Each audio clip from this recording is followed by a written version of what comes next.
Amis internautes, bonjour. Aujourd'hui, Élie Lescaut. Qui est-il cet homme? Élie Lescaut, de son nom complet, Antoine Léocardi Élie Lescaut, était un homme de couleur. Monsieur était pris naissance dans la cour Saint-Louis du Nord le 9 décembre 1883. Très jeune, Élie Lescaut a quitté Saint-Louis du Nord à destination de la ville du Cap-Haïtien pour ses études classiques au lycée Philippe Guerrier et juridique à l'école de droit. Après ses longues études, Lescaut a rebroussé chemin, retourné dans le nord-ouest. Ainsi fut-il nommé directeur de l'école secondaire de Port-de-Paix et commissaire du gouvernement pour le tribunal civil de la dite ville. Plus tard, Lescaut est rentré à Port-au-Prince, où il était nourri des relations tout à fait étroites avec bon nombre de ses frères mulâtres, des hommes qui à l'époque les seuls maîtres essayeurs de l'échiquier politique pays. Vraiment, c'est M. mulâtres Sayo, les présidents, et c'est eux qui ont occupé toute haute fonction, tant à l'intérieur qu'à l'extérieur du pays.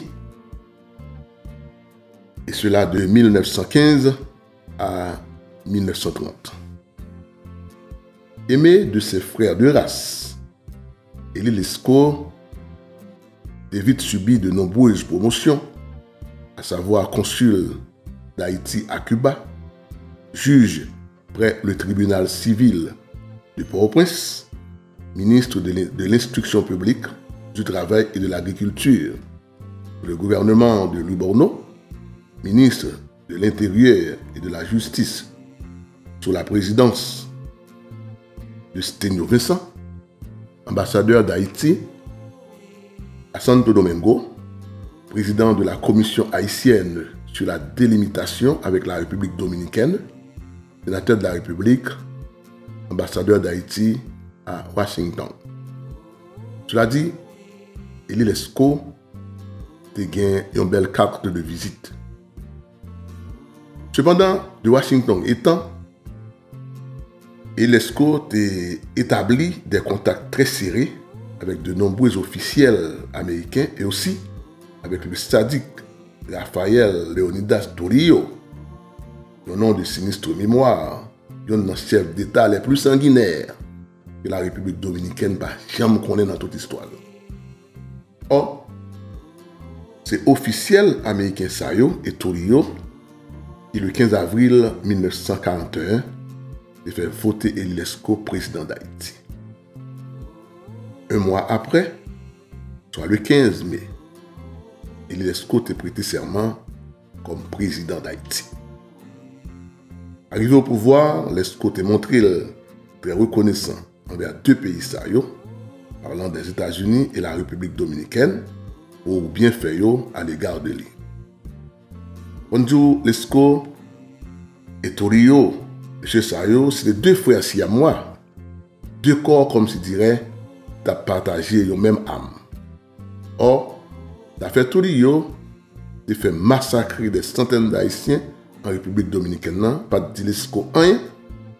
D'ailleurs, c'est dans le moment ça même que Lescaut a entretenu des relations souterraines avec Torillo pour accéder à la présidence. Nous va faire l'idée, et en pile chui, en pile cause qui parlait, sous Lescaut, sous affaires, pénétration, massacre, ça. Pour Lescaut de satisfaire les États-Unis et la République dominicaine, deux pays Sayo qui étaient portés au pouvoir, monsieur te mettait dans le camp loin pour approcher l'élite noire, la Pablo, te refait surface sous président Vincent, et Lescaut est établi dans le pays un régime mulâtre le plus exclusif pour des questions de couleur est devenu une donnée tout à fait fondamentale. La présence des Noirs aux fêtes officielles, pas de sa pièce au gouvernement Lescaut. Monsieur était trouvé mulatio, était plus sophistiqué, plus homme du monde, plus à l'aise dans le grand monde que les Noirs. Voilà, c'est toute raison ça yo. Déporter l'ESCO à exclure noyau dans tout poste de représentation yo. Pour ça, l'ESCO a tout frère mulâtre yo établi un régime dictatorial dans le pays. L'ESCO était concentré entre ses mains tous les pouvoirs. C'était pour un commandement effectif la mer. On s'était placé sous autorité la garde présidentielle et la police de Port-au-Prince. Et en décembre 1941, le président Lescaut a établi l'état de siège dans le pays. Un bagage qui te permet de gagner contrôle toute activité nationale. Plus tard, le président Lescaut a suspendu toute garantie constitutionnelle et gouverner le pays par décret-loi ou simple décret. Le président Lescaut a fait sale pipito dans le pays parce qu'il était quoi il bon côté les États-Unis et la République dominicaine. Il a fait pays, il a fait peuple parler, pas intéresser Lescaut du tout. Mais qui pas étonné, monsieur le peuple. Non plus, puisqu'il était déjà quoi que Jean Lescaut est arrivé au pouvoir, il va pas le faire rien qui tape dans intérêt pays, qui tape dans intérêt peuple. D'ailleurs, pour eux-mêmes, le président Lescaut n'a pas campé sous rien, car Lescaut n'a pas l'autre, et un simple contremaître des intérêts américains, un simple gouverneur. Il était mêlé Lescaut, puisqu'il te connaît fort bien que le monde qui a parlé, va te retirer une plume sous dol. Ça fait peuple parler, ça fait pays, pas dire Lescaut rien. Sinon, monsieur te focus. Nous avons fait guerre, États-Unis te trouvé là-dedans, spécialement sous attaque japonaise là, sur base américaine à Pilabor. Ça a vraiment absorbé l'esprit Lescaut. Lescaut était fâché sérieusement face à une telle attaque, au point qu'il était déclaré, avant même les États-Unis, la guerre à l'Allemagne, à l'Italie et au Japon, en date 8 et 12 décembre 1941. Il était rapide au presto, prend des mesures drastiques contre tout Allemand, tout Italien, qui vivent paisiblement dans le pays, rassemblés comme des grains de sable et jetés en prison. Puis encore, le président Lescaut a séquestré tout bien monde ça yo, des biens qui étaient représentés crème investissement dans le pays, il te vend tout bien ça yo à 100 000, apparent à des prix tout à fait symboliques. Et à partir de là, de nombreuses familles mulâtres réalisaient tout bien, toute fortune dans le pays. Le président Lescaut lui-même a eu une opportunité pour participer financièrement dans la guerre états-unienne avec un montant de $1 million. Non seulement ça, Lescaut te mettait à la disposition des États-Unis près de 60 000 hectares des dernières forêts du pays. Nous avons venu planter caoutchouc, puisque M. Japonais a envahi Extrême-Orient, spécialement Indonésie, où M. Américain a une plus grande plantation de caoutchouc. L'histoire dit non, seulement dans le nord et l'Artibonite, le président Lescaut a les États-Unis 30 000 hectares de terre. 5 millions de dollars t'es investi dans les affaires plantation de caoutchouc ça. Et les affaires ça t'es vraiment augmenté misère peuple là.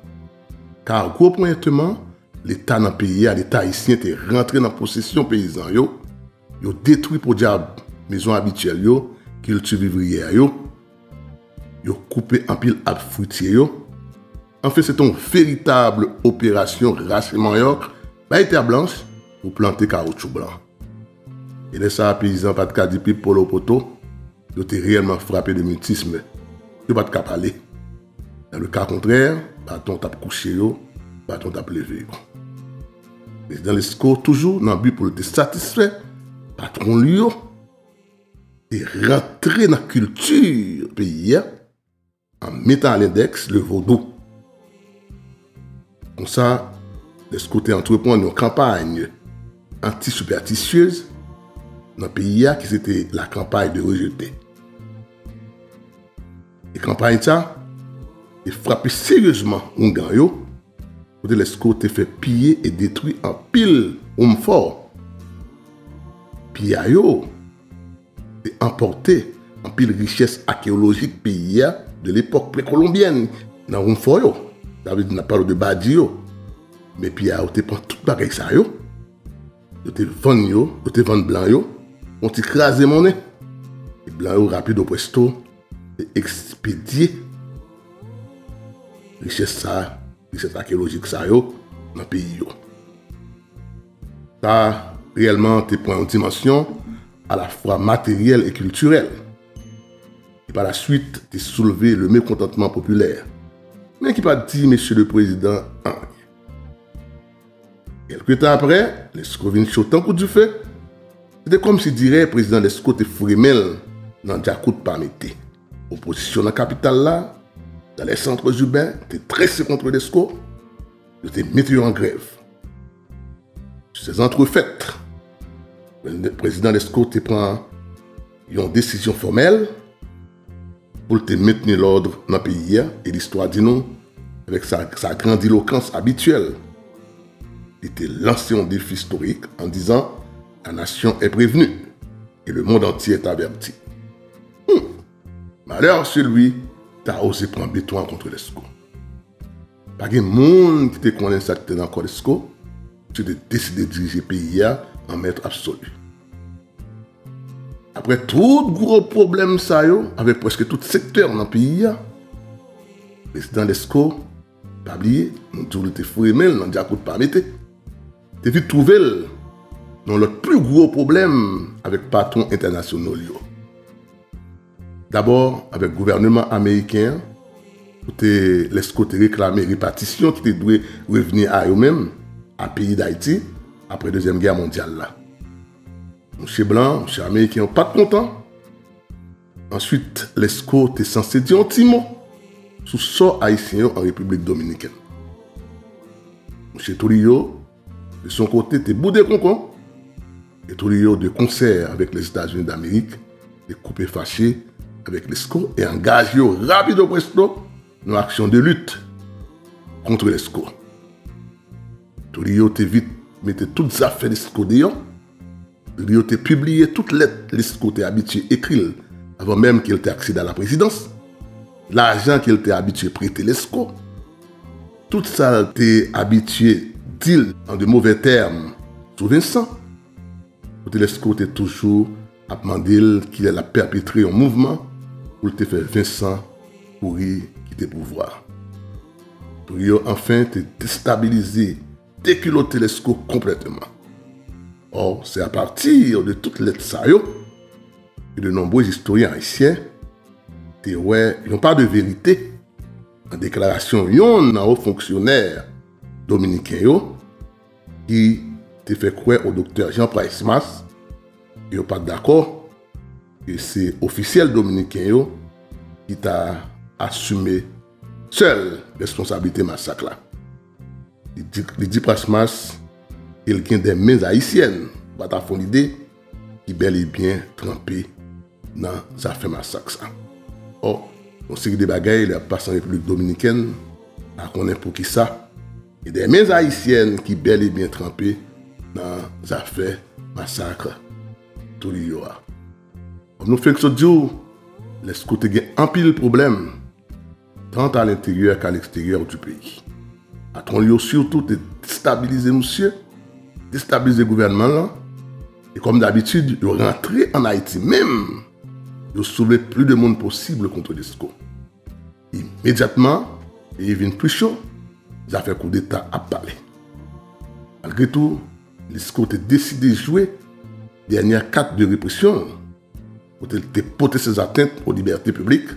J'ai fermé le journal La Ruche, j'ai arrêté tout rédacteur du journal ça. Et pourtant, le problème président était tout à fait entier.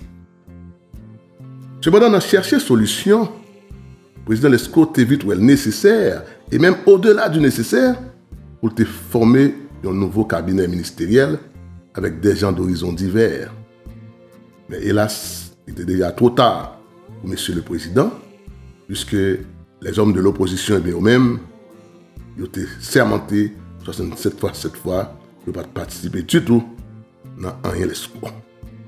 C'est une véritable déception pour Monsieur le Président. Pays chaud, tout le monde tête en bas, pays tête en bas.